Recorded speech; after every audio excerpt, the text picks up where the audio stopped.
hello and welcome to another episode of This Old Car.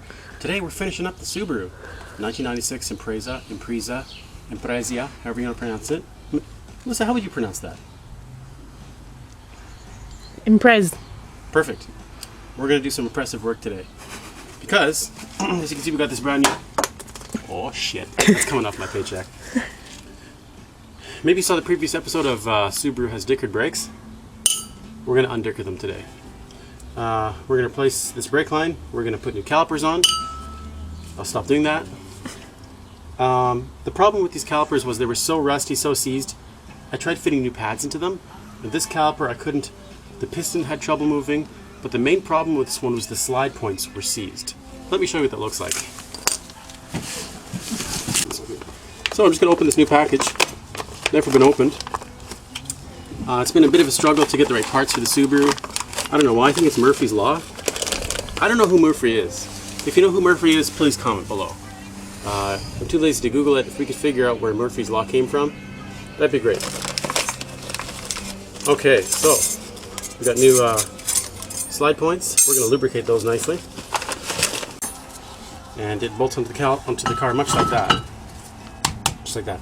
Always remember, if you're looking for the correct one, make sure the bleed screw is facing up. For example, this is one off the other side of the car. If we would try to bolt it on right there, the bleed screw would be facing down and you'd be wondering why these brakes aren't bleeding. So, the problem with the old one was these two slide points here, these allow the caliper to move. And we gotta get them lubricated because they aren't moving yet. So as you brake or as you do anything, the caliper is free floating. Now, the old one, this pin was seized. It was just like somebody had run a welding rod across there and it was rusted. So we've got beautiful brand new ones here, kind of like beautiful bouncing babies. The new caliper is sort of bolted on. Just tightened down the last two bolts here, and I got the brake line on. That's all tightened down. So we are going to have to bleed the brakes properly. So I'm going to open this up very shortly and just let the gravity flow do its thing, because the reservoir is probably up about here, and I'm going to keep an eye on the level there with this opening. Eventually this is going to start.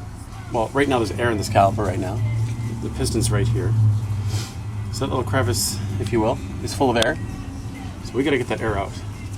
Because of course it's a hydraulic system, and if there's air anywhere in the system, you're going to have a very soft pedal, or worst case scenario, the brakes won't work at all. So it's going to take a bit of bleeding, might take some pumping. I have to get Melissa behind the pedal. Pump, pass.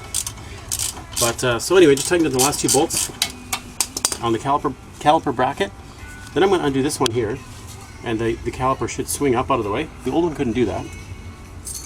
Then we're going to lubricate these friction points.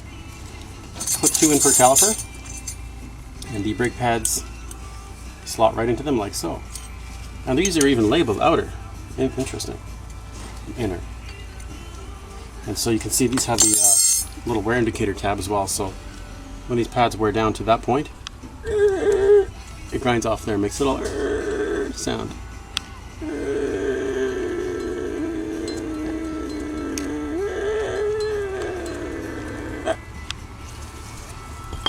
Let's go. Alright, so the line is up. The line is hooked up, the caliper's on. I've unscrewed our bleed screw here. It's quite loose. And as you'll see, there's, well, you can't see it, but there's air coming out right now. And we're going to wait a second for some fluid to come out. This is almost as exciting as watching paint dry. It's in the same realm. There it is. See, now the fluid's coming out. It's quite bubbly. It's got some bubbles in it. Usually what I do when I gravity bleed the system is I take my old shitty pair of vice grips. I take my old shitty pair of vice grips like so, and I tap it. You can see when I tap it there, it usually lets go more air bubbles. Some tiny bubbles coming out of there. So we're going to let that drain for a little while. And when we pressurize it with our feet on the pedal, it puts an awful lot more pressure than gravity. Alright, so we've got the caliper up out of the way now. Now I'm just going to swap in these new the new guides. They're all lubricated, all slippery. And this it goes there, like so. One goes on the top. Brake pads go in. We're going to put the outer in first. Doesn't really matter what order you put them in at this point, because they're inner. It's always a good idea to, some brake discs come with a film on them. This one has that film. Give it a good wipe, maybe some brake clean to get that coating off. We'll do that as soon as we put this back together. We slam this back down, ready to go. All we can do now is put the pin back in, bleed it properly, and slam the wheel on. All in a day's work. So we won't show you the other side because the other side's the same thing. So finally, we can get the Subaru out of the driveway. All right, well, we got the finally got the Subaru all together. All the wheels are on, brakes are bled. Just got to get out the old code reader here from the good people at Innova. Cleared the codes in that Ford Escort just before, so just got to unzip this.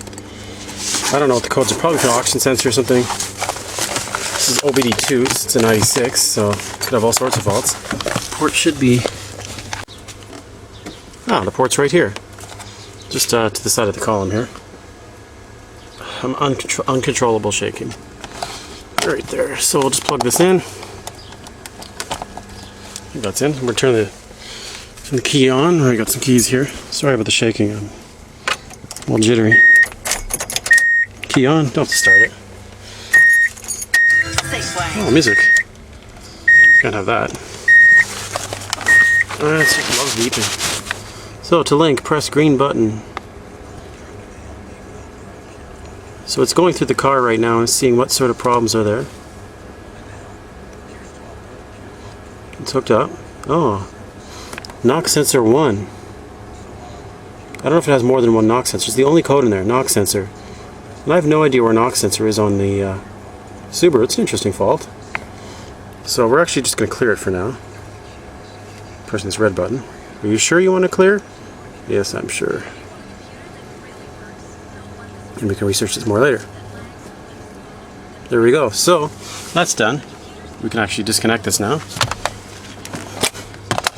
And we're just going to let it charge for a couple more minutes. Had a dead battery there, as you can see. And yeah, it'll be really nice to get this out of the old driveway. And we had that fault code for the knock sensor, so I thought I'd show you where it is. There is a knock sensor right down there. That white connector, that's the connector for the sensor. And that bolt that's down there, that's actually the knock sensor. So maybe we have a wiring problem. Some issues. Who knows? It's got to be looked at. Yep, driving the Subaru. Yeah, boy, we're taking her back. Let's turn the music down there. Got a little stereo action happening here. Yeah, it drives great. Oh, Melissa's back there. Maybe she'll wave at us. Can we see her? No, not really. Anyway, Melissa's driving the old Ford behind us there. And we're going to bring this back. 214,000, that's weird. This car is the same number of kilometers that Escort I had, Carmen's car has. Coincidence? I think so. What's next for this old car, you might be asking? Well, I'm not sure. I might be looking at a 91 BMW 318 IS. M42 engine in there, 5-speed. Hopefully limited sub differential, we'll see. And hopefully get a good deal on that. I'm not sure if I'm going to get it just yet. I'm actually on holidays 2 weeks in July, so I'm not really in a rush to get it, because then, I don't know. I guess I could work on it during my holidays, but I want to drive up to Manitoba, and I'd like to use the extra cash to travel there, pay for gas in the old Ford, and also planning on bringing the motorbike out there. I'm just going to strap it in the back of the Ford, and then I could ride the old motorbike around Manitoba, you know? So anyway, that's the hope. Might be the last you'll see of the old Subaru here. It's been in my driveway for some time. Nobody's fault, just the parts. Well, maybe it's the parts guy's fault, yeah.